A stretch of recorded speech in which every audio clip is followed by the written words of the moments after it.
Rio de Janeiro's gleaming skyline befits a world economic power, but there's another world not far from the skyscrapers and storied beaches of Copacabana, starkly visible in the surrounding hillsides.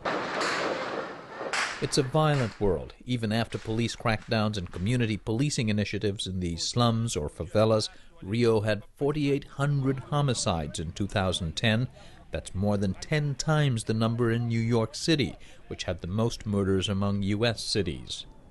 Social entrepreneur Rodrigo Baggio blames much of it on drug trafficking and says it's rooted in poverty. Brasil é hoje a sétima maior economia do mundo.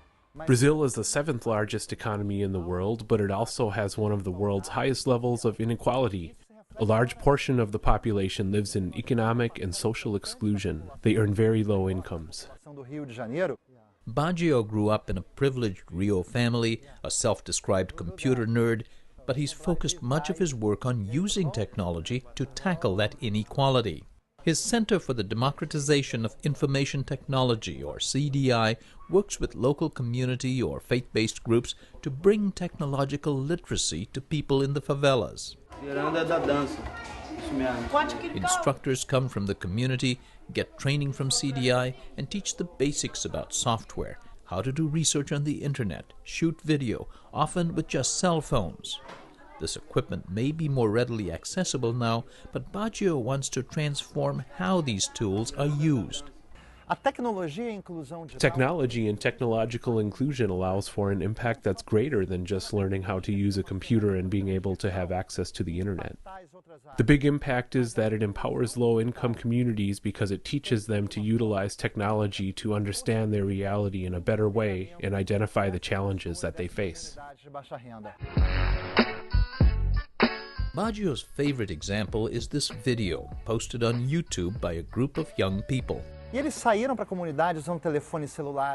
kids went out with cell phones and digital cameras, and they were interviewing community members and taking pictures in order to better understand their reality, the challenges that they face in the community. They chose an example of a photo of rats. One of the kids had taken a photo of rats. They traced the rat problem to garbage not properly disposed of or collected. Then they spread word through handmade and computer-generated flyers. They sent this video to the mayor, posted it on YouTube, and Baggio says all the publicity got a response from City Hall. It resulted in better trash services. I mean, this is a story, 10 kids from a class that use technology, use the internet to discover a problem, and find a solution for it and change their reality as a result.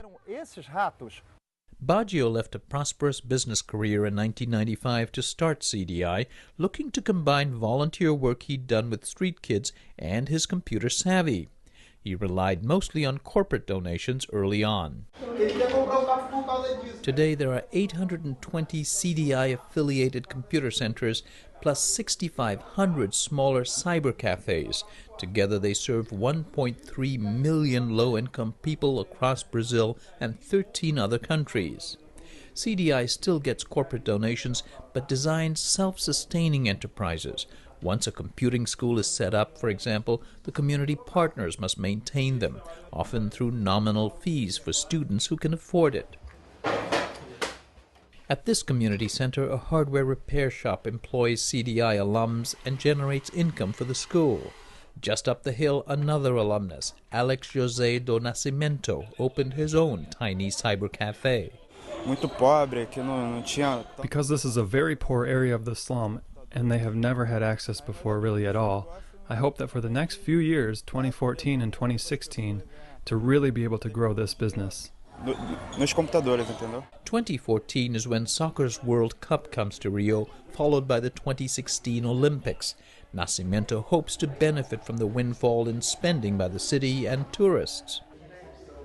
So are many people who work in poorly paid jobs, hotel maids and restaurant help, who are signing up with this CDI-run training center to upgrade their career prospects.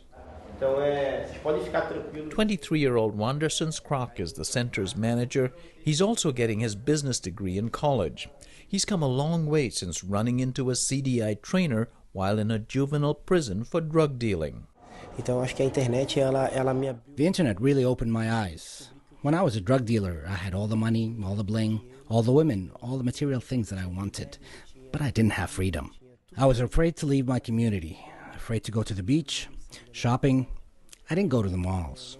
I lived in fear. I really fell in love with these guys, Rodrigo's story and several of the other teachers. I started to learn about them and saw that it was kind of this happy family, and I wanted to become a part of this happy family. Rodrigo Baggio says technology is bringing sweeping change around the world, but it must be channeled properly. Promovida espontaneamente em países do norte da We're seeing these spontaneous revolutions happening in North Africa and the Middle East, where people have been using technology to get access to information for mobilizing. This can happen in a chaotic way, as in England recently, where the kids outside the mainstream that don't have access to computers and clothes and stuff are now breaking into stores. But they can happen in a more organized way as well. Technology is a tool that allows people to mobilize in order to gain a better quality of life. incluídas digitalmente. And the more Brazil's poor gain access to technology and the know-how to use it, the more Baggio says they can participate in the country's booming economy, which he adds will get a $100 billion stimulus in new roads and other improvements for the World Cup and Olympics.